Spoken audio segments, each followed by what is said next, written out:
Bienvenue à l'école Yeshua, à cette 17e paracha, paracha Yitro, deuxième partie. Remettons ces quelques instants au Seigneur. Merci Seigneur pour ta parole merveilleuse que tu nous donnes. Que ton nom soit béni, honoré de toujours et partout. Nous voici devant toi, corps, âme et esprit, afin que tu nous enseignes, nous façonnes, à la gloire de ton Saint-Nom. Merci pour ta parole merveilleuse. Amen. Nous avons vu l'organisation que Dieu, en fin de compte, donnait à Moshe, afin de toujours bien répondre à tous les problèmes. Et ça, c'est très, très important. C'est une organisation biblique, et là, c'est apprendre à rentrer dans l'obéissance et la soumission à Dieu. Donc, des princes de 10, donc des gens qui sont instruits, des chefs qui soient nobles, ici, c'est-à-dire qui connaissent la parole de Dieu. Ça, c'est très important. Donc des chefs de 10, des chefs nobles, des chefs de 50, des chefs de 100, des chefs de 1000, tout ça, ce sont des chefs qui doivent être des chefs nobles, c'est-à-dire des chefs qui ont la parole sacrée et qui craignent Dieu, ici, et qui soient ennemis de la cupidité. On va retrouver tous ces principes dans la Brit Hadasha. Donc ici, Exode chapitre 19, ça nous parle de l'alliance sur le mont Sinaï. Le 3e mois après leur sortie du pays de Mitzraïm, les fils d'Israël arrivèrent ce jour-là au désert du Sinaï. Au désert du Sinaï. Étant partis de Réphidim, ils arrivèrent au désert du Sinaï et ils campèrent dans le désert. Israël campa là, vis-à-vis de la montagne. Moshe monta vers Elohim. Donc vous voyez ici, en hébreu, il monta vers qui? Vers Elohim, le seul Dieu unique et vrai. En hébreu, c'est pas Elohim tout court, c'est Elohim. Donc, Moshe monta vers Elohim. Et l'Éternel l'appela du haut de la montagne, en disant, « Tu parleras ainsi à la maison de Jacob, et tu diras aux fils d'Israël. Vous avez vu ce que j'ai fait à Mitzraïm, et comment je vous ai porté sur des ailes d'aigle et amené vers moi. Maintenant, si vous écoutez ma voix, et si vous gardez parfaitement, donc écouter, c'est le verbe shama en hébreu, donc on traduit par écouter, c'est très bien. Et aussi, ce verbe-là veut dire ici garder, aussi, pareil, c'est le même verbe. C'est-à-dire si tu mets en pratique, tu écoutes avec tes oreilles, et tu mets en pratique, ça veut dire que tu gardes, Mais si tu ne mets pas en pratique, ça pose un problème pour Dieu, ça veut dire que tu n'as pas écouté. Maintenant, si vous écoutez ma voix et si vous gardez parfaitement, c'est imparfait ici, mon alliance, vous m'appartiendrez d'entre tous les peuples, car toute la terre est à moi. Ici, Dieu rappelle que toute la terre lui appartient. Vous serez pour moi un royaume de sacrificateurs et une nation sainte. Et oui, il avait déjà dit ça ici devant le mont Sinaï. Vous serez pour moi un royaume, mamlara, de sacrificateurs et une nation sainte, c'est-à-dire une nation qui soit consacrée, qui soit à part, qui soit sanctifiée. Je vais vous donner ma Torah afin que vous soyez une nation sainte, un royaume de sacrificateurs et une nation sainte. On va retrouver, c'est exactement les mêmes mots dans la Brit Hadasha. Et effectivement, pour devenir un royaume de sacrificateurs et une nation sainte, il faut forcément être instruit, façonné, par des règles, par des lois, par des commandements, par des jugements justes, afin de glorifier l'Éternel. On en est là, Donc, vous serez pour moi un royaume de sacrificateurs et une nation sainte, une nation consacrée, une nation qui est à part, formée, façonnée. Voilà les paroles que tu diras aux fils d'Israël. Moshe vint appeler les Ékénim, du peuple. Les Ékénim, ce sont les anciens, tout simplement. Donc je vous mets le nom en hébreu, parce que Ékénim, c'est un mot très très important. Les anciens, c'est très important. C'est eux qui vont garder, ici, de génération en génération, qui sont chargés de transmettre, les valeurs, et de les transmettre d'une manière saine. On est dans les anciens de la Torah, ici, quelque part, qui, sont là et qui veillent au grain, afin qu'effectivement, que la parole de Dieu soit bien instruite. Car un homme seul ne suffit pas. Et ça, c'est impossible. Donc, il faut qu'il soit, ici, bien ancré sur la Torah. Moshe vint appeler les équinim du peuple, les anciens du peuple. Donc il y avait toute une organisation ici. Ça, c'est très important. C'est aussi important que, en fin de compte, les autres organisations, bien évidemment. Okay, c'est fondamental. Pourquoi? Parce que c'est eux qui doivent garder en fait les Écritures. Il mit devant eux toutes ces paroles, comme l'Éternel le lui avait parfaitement ordonné, pleinement ordonné, si vous voulez, ou parfaitement ordonné. On rajoute en italique le mot parfaitement ou pleinement, parce que le verbe, en fait, ici, c'est le verbe tsava, au piel, donc c'est une forme intensive, okay, et au parfait, c'est-à-dire que c'est un accompli. C'est quelque chose qui est vraiment complète, qui est vraiment accompli. Donc, comme l'Éternel le lui avait ordonné, comme il avait parfaitement ordonné. Donc ça veut dire qu'il a parfaitement fait comme Dieu avait dit de faire. Là, on sent en fait l'obéissance et on sent la soumission à ce que Dieu dit. Le peuple tout entier répondit en disant « Nous ferons tout ce que l'Éternel a bien fait connaître. » C'est-à-dire a fait connaître parfaitement, puisque c'est aussi imparfait ici. Donc, a fait connaître parfaitement. Donc, ils l'ont bien reçu. Moshe rapporta les paroles du peuple à l'Éternel. Et l'Éternel dit à Moshe, verset 9, « Voici, je viendrai vers toi dans une épaisse nuée, afin que le peuple entende quand je te parlerai, et qu'il ait toujours confiance en toi. » Moshe rapporta les paroles du peuple à l'Éternel. Donc Moshe joue l'intermédiaire en fait là. Et ils disent en fin de compte à l'Éternel, qu'il y ait un intermédiaire entre nous et l'Éternel. Donc là présentement c'est Moshe qui fait figure d'intermédiaire, oui bien sûr. Mais c'est une image prophétique. Dieu a entendu son peuple et il comprend qu'il faut qu'il y ait un intermédiaire. Et l'intermédiaire qui viendra bien sûr c'est Yeshua. C'est pour ça que Moshe est ici une image de Yeshua quelque part, en fait ici, pour entre en fait l'Éternel et le peuple. Et Dieu va donner en fin de compte justement un intermédiaire qui lui sera pas mortel mais sera immortel, c'est bien sûr Yeshua, qui sera en fin de compte de génération en génération l'intermédiaire entre les hommes et Dieu, afin de façonner les hommes et les femmes, afin qu'ils puissent être un peuple pour Dieu. L'intermédiaire, en fait ici, qui va durer au travers des siècles, c'est qui? C'est Malkitsédek. Donc on le connaît depuis effectivement la Genèse, avec en fait ici Abraham, lorsque dans le chapitre 14 de la Genèse, Malkitsédek, qui veut dire le roi de justice, eh bien Dieu envoie à Abraham son roi de justice, c'est Malkitsédek, c'est ce que ça veut dire en fait en hébreu, Malkitsédek, mon roi de justice, et pour faire alliance avec Abraham, Isaac et Jacob. Donc ici, c'est en fait ici Yeshua lui-même, tout simplement, ou une figure de Yeshua, comme on veut, en fait ici, mais en réalité, c'est Yeshua lui-même. Moshe rapporta les paroles du peuple à l'Éternel. Verset 10. Et l'Éternel dit à Moshe, va vers le peuple, sanctifie-les. Sanctifie-les, ça veut dire mets-les à part, instruis-les, façonne-les, etc. Aujourd'hui et demain, qu'ils lavent parfaitement leurs vêtements, donc ils doivent laver en fait ici, c'est-à-dire se repentir aussi des mauvaises œuvres, c'est ça que ça veut dire, en fait aussi se préparer, et ils ont 3 jours pour se préparer. 3 jours, c'est une image en fin de compte ici de Yeshua qui va venir. Pareil, c'est le même principe. Qu'ils soient prêts pour le 3e jour, car le 3e jour, l'Éternel descendra aux yeux de tout le peuple sur la montagne du Sinaï.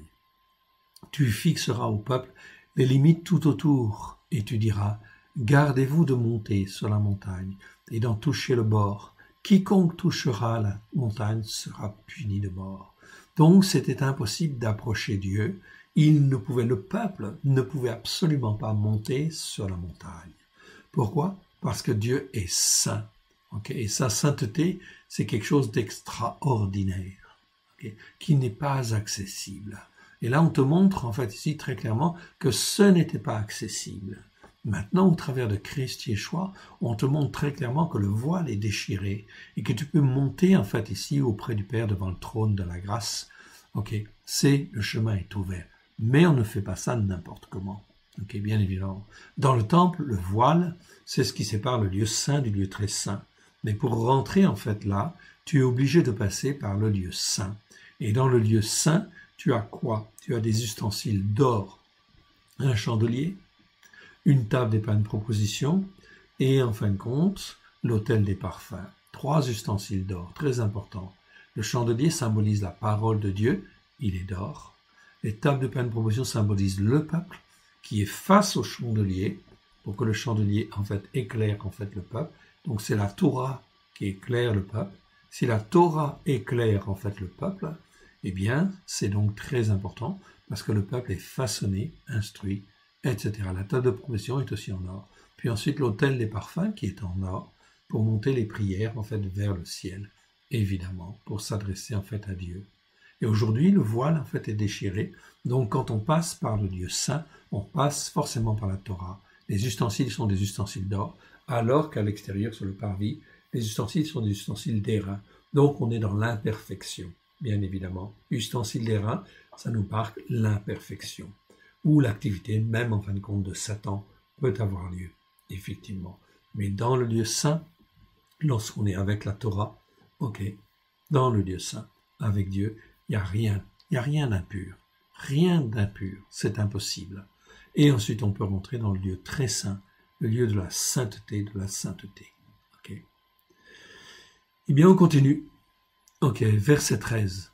Donc, quiconque touchera la montagne sera puni de mort. C'est très important de bien comprendre ça, ok, parce que c'est effrayant. La sainteté de Dieu, quelque part, oui, elle est effrayante. Mais en fait, avec le sang de l'agneau, Yeshua a tout accompli. On peut rentrer, en fait, ici dans le lieu très saint, dès lors qu'on se couvre du sang de l'agneau et que l'on comprend qu'on est bien sur les racines hébraïques de la foi. Verset 13. On ne mettra pas la main sur lui, mais on le lapidera ou on le percera de flèches, animal ou homme. Tous les animaux, même les animaux qui venaient sur la montagne sainte, devaient être lapidés ou transpercés de flèches. Même les hommes. Il ne vivra point. Quand le jubilé sonnera, ici on te dit, quand le jubilé sonnera, ils s'avanceront près de la montagne. Ils s'avanceront près de la montagne. Ici en hébreu c'est marqué le jubilé. Oui. Dans les nations on traduit par la trompette sonnera. Je pense que c'était plutôt les chauffards qui servaient à sonner en fait à tue-tête lorsque c'était le jubilé. En fait, ici, je pense que c'est ça plutôt que ça veut dire. Quand le jubilé ou quand les chauffards sonneront comme pour le jubilé, ils s'avanceront près de la montagne, car on sait très bien que ça s'est passé à la Pentecôte, donc on n'était pas à un moment de jubilé, on est bien d'accord. Donc c'est vraisemblablement les chauffards, pas les trompettes, les chauffards qui sonnaient pour sonner le jubilé. Moshe descendit de la montagne vers le peuple. Il sanctifia le peuple et ils lavèrent leurs vêtements. Donc ils se sont repentis, bien sûr, de toute chose qui était mauvaise. Verset 15. Et il dit au peuple, soyez prêts dans 2 jours. Ne vous approchez d'aucune femme. Okay. Verset 16. Le 3e jour au matin, il y eut des coups de tonnerre. Des voix, on peut dire, en fait ici, mais c'est comme des coups de tonnerre. Des éclairs et une épaisse nuée dans la montagne. Le son du chauffard, là on te parle bien du chauffard, retentit très fortement, et tout le peuple qui était dans le camp trembla de frayeur. C'était impressionnant, imaginez un petit peu la scène. Moshe fit sortir le peuple du camp à la rencontre de Elohim. Donc, il amena le peuple là pour qu'il entende à Elohim. Ici, à la rencontre de Elohim. C'est pas dit à la rencontre de Dieu tout court. Non, à la rencontre du seul Dieu unique et vrai. C'est donc extraordinairement important, en fait, ici. Afin qu'ils s'attachent toujours à Elohim uniquement. Et ils se placèrent en bas de la montagne. La montagne du Sinaï était tout en fumée parce que l'Éternel y était descendu au milieu du feu. Cette fumée s'élevait comme la fumée d'une fournaise et toute la montagne trembla avec violence. C'est ce que l'Écriture dit. La montagne trembla avec violence, en fait, ici. Donc, ça devait être extraordinairement impressionnant. Le son de ce chauffard, ici, c'est toujours le mot chauffard, mais on a une particularité, en fait, ici, c'est que le mot chauffard, ici, le Saint-Esprit met un article devant celui-là. Le son de ce chauffard-là, de ce chauffard, et le chauffard est écrit en plénitude, c'est-à-dire avec un vav, donc ça veut dire que c'est le chauffard de Dieu, et ce chauffard de la plénitude, en fait ici, retentit de plus en plus fortement. Moshe parlait, et à Elohim lui répondait à haute voix. Donc ici, la seule être humain qui a pu en fait parler avec à Elohim, c'est effectivement Moshe. Ici, le texte hébreu dit bien à Elohim, non pas à Elohim, mais à Elohim, lui répondait à haute voix. Ainsi l'Éternel descendit sur la montagne du Sinaï, sur le sommet de la montagne. L'Éternel appela Moshe sur le sommet de la montagne, et Moshe monta. L'Éternel dit à Moshe, « Descends, fais au peuple la défense expresse de se précipiter vers l'Éternel, pour regarder de peur qu'un grand nombre d'entre eux ne périssent. » Donc attention en fait aux curieux. Donc ici, l'Éternel prenait soin de son peuple et dit, il y a du danger en fait ici que certains s'approchent de trop alors qu'ils n'ont pas le droit de s'approcher. Ok, ma sainteté est là, donc il faut effectivement qu'il reste en bas. Donc redescends, descends en fait encore, fais au peuple la défense express de se précipiter, vers l'Éternel pour regarder, de peur qu'un grand nombre d'entre eux ne périssent. Les sacrificateurs qui s'approchèrent de l'Éternel se sanctifièrent aussi, de peur que l'Éternel ne les frappe de mort. C'est donc en fait ici très important. Moshe dit à l'Éternel, « Le peuple ne pourra pas monter sur la montagne du Sinaï, car tu nous en as fait la défense expresse, en disant, fixe les limites autour de la montagne et sanctifie-la. » C'est donc très important, on ne monte pas sur la montagne de Dieu comme cela, non. Okay. On s'approche de Dieu parce qu'on se couvre du sang précieux de l'agneau. C'est la seule voie qui permet en fait d'aller vers le trône de Dieu, vers le trône de la grâce. C'est Christ Yeshua. Sans en fait le sang de l'agneau, c'est impossible de s'approcher, au risque en fin de compte de se brûler, en fait ici. Fixe les limites autour de la montagne, ok, parce que c'était interdit, strictement interdit. Voilà pourquoi Dieu permet qu'il y ait en fin de compte des gens qui interprètent comme ceci, comme cela, ils le font sur leur montagne, sur leur colline, mais ils ne sont pas sur la montagne de Dieu.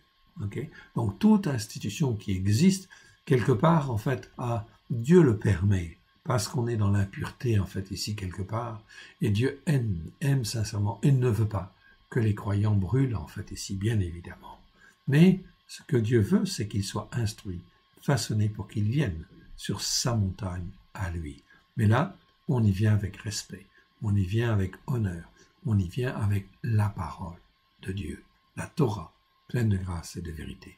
On ne monte pas sur la montagne de Sion, c'est impossible de monter, de s'élever sur la montagne de Sion, la montagne spirituelle de Dieu, si on n'est pas dans l'obéissance parfaite, si on n'apprend pas en fin de compte l'obéissance et la soumission à Dieu, au travers de Christ Yeshua. Ok, verset 23. Moshe dit à l'Éternel, le peuple ne pourra pas monter sur la montagne du Sinaï, car tu nous en as fait la défense expresse, en disant, fixe les limites autour de la montagne et sanctifie-la. L'Éternel lui dit, va, descends, tu monteras ensuite avec Aaron, mais que les sacrificateurs et le peuple ne se précipitent point pour monter vers l'Éternel, de peur qu'il ne les frappe de mort. Moshe descendit vers le peuple et lui expliqua. Expliqua, c'est le verbe amar, ça veut dire parler pour expliquer quelque part. Ok, c'est pas la même chose que davar. C'est en fait, amar, c'est parler pour expliquer, en fait ici quelque part. Bien, on continue avec le chapitre 20. Chapitre 20, en fin de compte, de Exode, ici, Shemot 20. Alors, Elohim prononça toutes ces paroles en disant, « Je suis l'Éternel ton Dieu, qui t'ai fait sortir du pays de Mizraïm, de la maison des esclaves. » Littéralement, maison des esclaves. Ok? « Tu n'auras pas d'autre Dieu devant ma face. » Donc, très clairement, Dieu va donner les 10 paroles qui ont été appelées les 10 commandements. Bon, si on veut, mais enfin, c'est pas commandement, ce sont les paroles. Okay, je suis l'Éternel ton Dieu. Donc ça, ce sont les paroles de Elohim.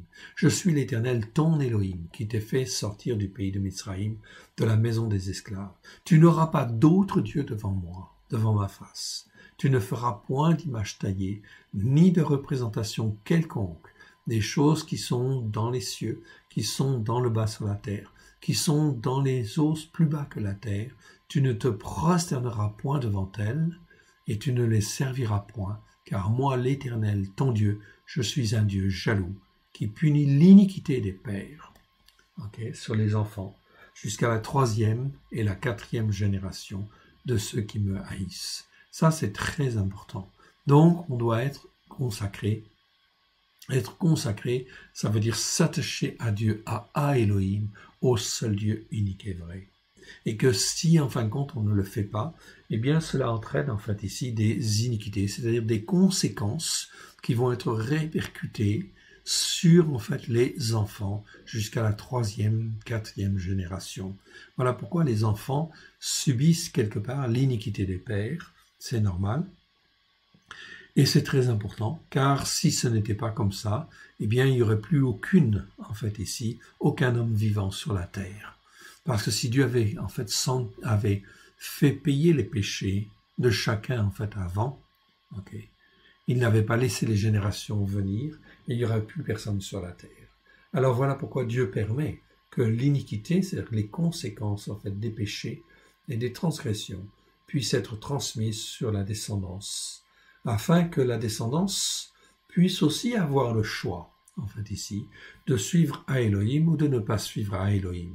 Mais que si, en fin de compte, ils ne suivent pas Elohim, l'iniquité des pères va peser sur eux.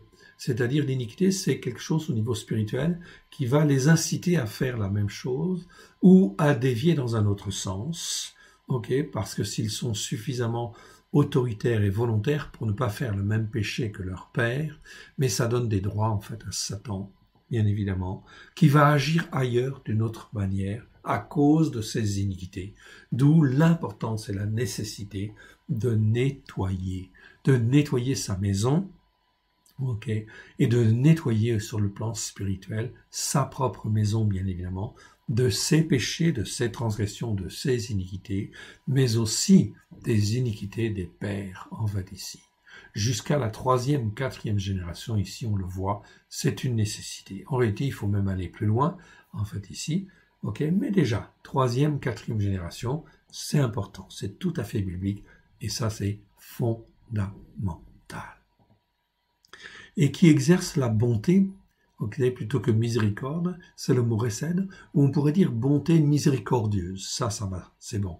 Qui exerce la bonté miséricordieuse jusqu'à 1000 générations, à ceux qui m'aiment et qui gardent mes commandements. Ceux qui gardent les commandements de Dieu, eh bien, c'est d'une bénédiction, non seulement pour eux, mais pour la descendance jusqu'à 1000 générations.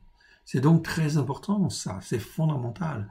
On a d'un côté les iniquités qui pèsent, en fait, ici, jusqu'à la 3e, 4e génération, et la bénédiction qui va peser jusqu'à 1000 générations si tu obéis. Si tu écoutes et que tu mets en pratique, même si tu ne vois pas la bénédiction dans ta vie, en fait, ici, ou la bénédiction que tu pouvais attendre, ça a une répercussion nécessairement sur tes enfants, en fait, ici. C'est pour ça que c'est très important d'obéir et d'appliquer les commandements de Dieu. Tu ne prendras point le nom de l'Éternel ton Dieu, l'Éternel ton Elohim, en vain, car l'Éternel ne laissera point impuni celui qui prendra son nom en vain. Donc on n'utilise pas le nom de Dieu n'importe comment. Oui, bien sûr. Souviens-toi du jour du Shabbat pour le sanctifier.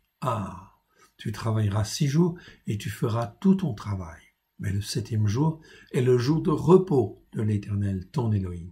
Tu ne feras aucun ouvrage, ni toi, ni ton fils, ni ta fille, ni ton serviteur, ni ta servante, ni ton bétail, ni l'étranger, le guerre, c'est-à-dire l'étranger qui n'est pas hostile, qui n'est pas idolâtre, qui n'est pas hostile, qui est dans tes portes. Car en 6 jours, l'Éternel a fait les cieux, la terre et la mer, et tout ce qui y est contenu. Et il s'est reposé le 7e jour, c'est pourquoi l'Éternel a béni le 7e jour, a béni le jour du repos, et l'a sanctifié, c'est-à-dire l'a mis à part, Dieu le met à part. Non pas qu'il était fatigué, il s'est reposé. En fait, il a profité de de sa création.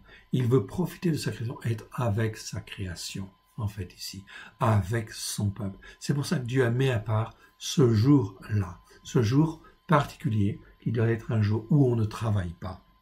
On ne prend pas le tournevis, on ne prend pas le marteau, on ne fait pas ses courses, donc tout un certain nombre d'activités que l'on fait en fait dans la semaine. On ne le fait pas le jour du Shabbat. Le jour, c'est un jour à part pour être avec sa famille et avec Dieu principalement. Tu as le droit juste de cuisiner pour faire à manger, c'est tout. Okay. Réchauffer si possible, mais tu peux cuisiner en fait ici un peu dès lors que ça ne te prend pas des heures effectivement pour en fait ici cuisiner. Ce jour-là est un jour à part, un jour de repos. Le verset 8 dit « Souviens-toi du jour du Shabbat pour le sanctifier, c'est-à-dire pour le mettre à part dans ta vie. Écoute et mets en pratique. Si tu crois dans le seul Dieu unique et vrai, eh bien ici tu as le 4e commandement, ou la 4e parole que l'Éternel Dieu a donnée sur le mont Sinaï, que tu sois juif ou non juif, peu importe, si tu veux t'approcher du seul Dieu unique et vrai, voilà donc en fait une des premières choses, c'est faire le Shabbat. Oui, bien sûr. Cela nous apprend à discipliner notre corps et à discipliner notre âme. Comme Job le dit, j'ai fait plier ma volonté à la parole de Dieu. Si la parole de Dieu dit ça, alors on fait comme cela. C'est apprendre l'apprentissage de l'obéissance et de la soumission.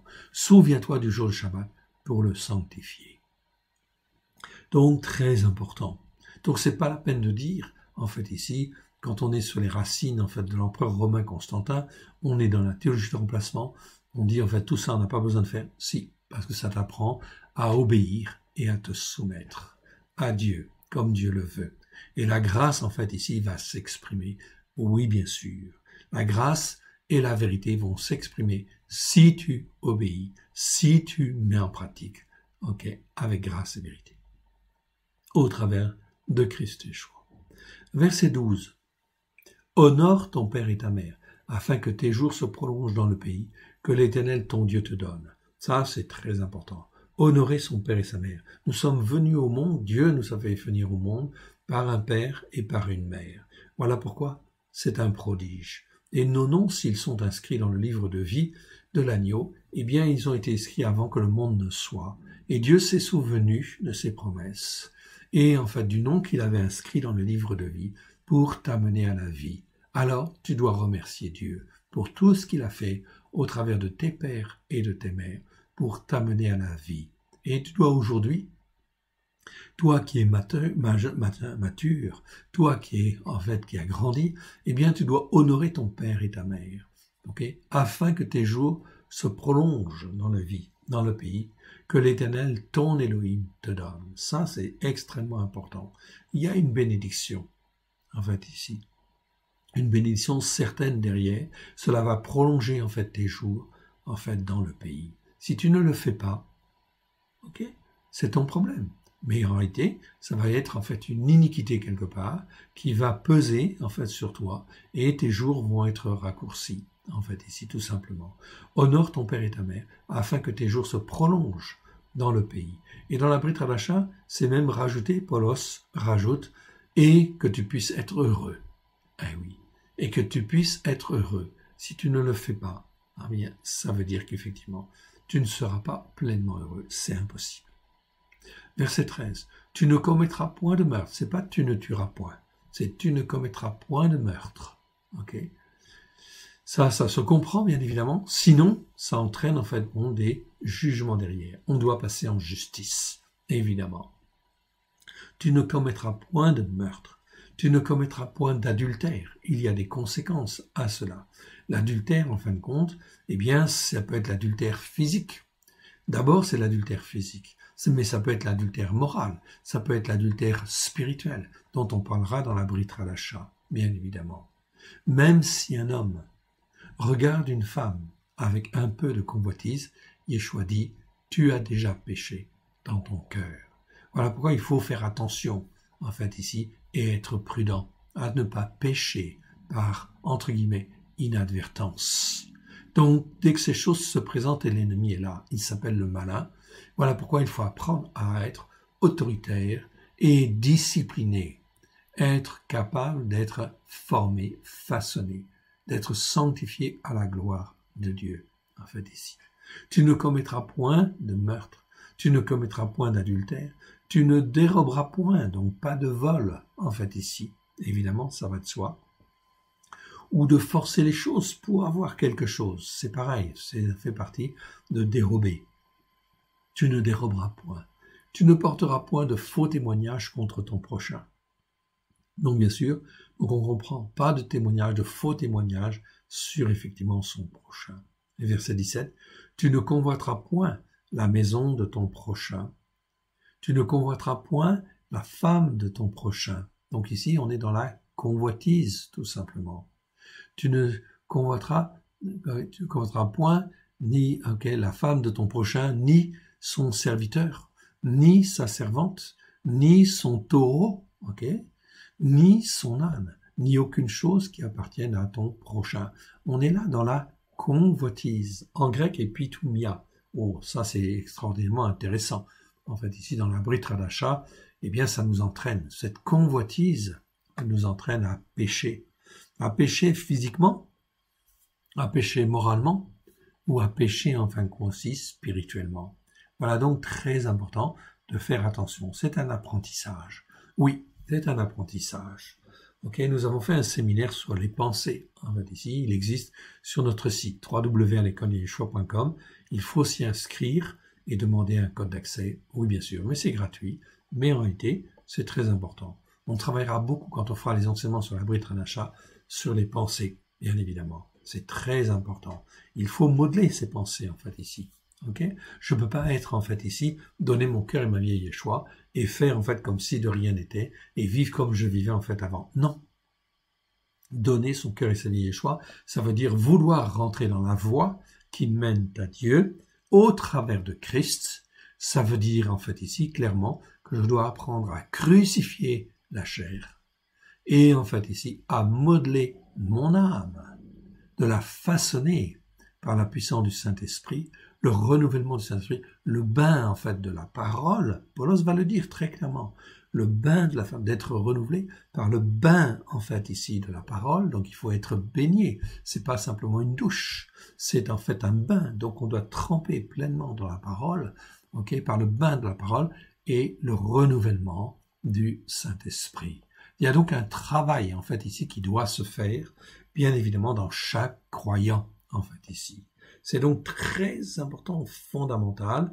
Sinon, Paulos le dit, si on ne crucifie pas les œuvres mortes, en fait, ici, les œuvres charnelles, eh bien, on ne rentre pas dans le royaume de Dieu. C'est écrit dans Galates, chapitre 5, versets 19 à 21. Tu peux lire, mon frère, ma sœur. On ne joue pas avec la parole de Dieu. C'est donc très, très, très important. D'où l'importance d'être bien façonné et bien instruit. Donc tu ne convoiteras pas. Ça nous parle, en fait, ici, précisément. Verset 18. Tout le peuple entendait des coups de tonnerre comme des voix, en fait, ici, comme des voix. Et le son du chauffard. Il voyait les flammes de la montagne fumante. Ce devait être un spectacle extraordinaire. À ce spectacle, le peuple tremblait et se tint dans l'éloignement. Oui, bien sûr, il était impressionné. Mais le but de ça, c'était pas de lui faire peur, c'était en fait d'apprendre la crainte de l'Éternel Dieu, d'avoir une crainte salutaire qui, en fait, ici, nous garde, nous marque, en fait, ici, afin de rester dans la crainte de l'Éternel, dans la bonne crainte. Verset 19. Ils dirent à Moshe, parle-nous toi-même, et nous écouterons, mais que Elohim ne nous parle point, de peur que nous ne mourions. Donc ici, l'appel du peuple, c'est de dire, en fait, ici, parle-toi, sois notre intermédiaire entre Dieu et, en fait, nous, entre Elohim et nous. Verset 20, Moshe dit au peuple, ne vous effrayez pas, car c'est pour vous mettre à l'épreuve. C'est pour vous mettre à l'épreuve que à Elohim, donc ici Moshe dit bien à Elohim, est venu, et c'est pour que vous ayez sa crainte. Yira. Yira, c'est la crainte respectueuse, honorable de l'Éternel, devant les yeux, afin que vous ne péchiez point. Donc ça, c'était nécessaire dans le but qu'ils aient la bonne crainte. Yira, c'est la bonne crainte. C'est pas l'effray, c'est pas la frayeur, c'est pas la terreur. Non, il y a d'autres mots en hébreu pour parler de toutes ces choses. Ok, c'est pas toujours bien traduit, c'est vrai, mais en réalité, on est dans la crainte de l'Éternel, comme c'est écrit dans Ésaïe 11. Ésaïe 11, où en fait on te dit que Yeshua, il était rempli de la crainte de l'Éternel, donc une crainte respectueuse et honorable de l'Éternel. Oui, bien sûr, c'est de cette crainte-là dont on parle et dont nous avons besoin dans nos cœurs et dans nos vies. C'est cette même crainte que Abraham avait en fait aussi, donc ça c'est une crainte salutaire, une très bonne crainte, crainte de l'Éternel. Verset 21. Le peuple resta dans l'éloignement, mais Moshe s'approcha de la nuée, où était à Elohim. Verset 22. L'Éternel dit à Moshe, tu parleras ainsi aux fils d'Israël. Vous avez vu que je vous ai parlé depuis les cieux. Okay. Vous avez vu, vous avez entendu, mais vous avez vu, en fait, ici, au travers des flammes de feu, etc., de la terre qui a tremblé. Et Dieu dit à Moshe, je ne suis pas n'importe qui, en fait, ici. Donc Dieu dit, en fin de compte, ici, je ne suis pas n'importe qui. Ok, respectez-moi et je peux agir, en fait, dans vos vies. L'Éternel dit à Moshe, tu parleras ainsi aux fils d'Israël. Vous avez vu que je vous ai parlé depuis les cieux. Vous ne ferez point des dieux d'argent et des dieux d'or pour me les associer. Vous ne vous en ferez point. Tu m'élèveras un autel de terre sur lequel tu offriras des sacrifices d'élévation et des offrandes de reconnaissance chez la mime. Donc des sacrifices d'élévation, c'est-à-dire, en fait c'est traduit dans nos Bibles par holocauste, non mais c'est mieux sacrifice d'élévation pour s'élever vers Dieu, et des offrandes de reconnaissance, en fait ici, c'est pas d'action de grâce, ok, c'est plutôt de reconnaissance. Chez la mime, en fait ici, c'est de reconnaissance. Des brebis et des bœufs, partout où je rappellerai mon nom. Je viendrai à toi et je te bénirai. Je viendrai à toi et je te bénirai. Voilà ce que Dieu dit à Moshe. Et si tu m'élèves un autel de pierre, tu ne le bâtiras point en pierre taillée, car en passant ton ciseau sur la pierre, tu le profanerais. Tu ne monteras point à mon autel par des degrés, afin que ta nudité ne soit point découverte. Donc voilà un certain nombre de règles que Dieu donne en fait ici à Moshe. Moshe qui est l'intermédiaire ici entre Dieu et les hommes. C'est une figure de Yeshua, un modèle en fait ici, un exemple, une préfiguration bien sûr de Yeshua. Nous arrivons maintenant en fin de compte à la paracha suivante et donc nous allons nous arrêter pour la paracha et nous allons donc en fait ici continuer avec les prophètes. Mais nous allons faire une petite pause. Que l'Éternel Dieu vous bénisse et vous garde.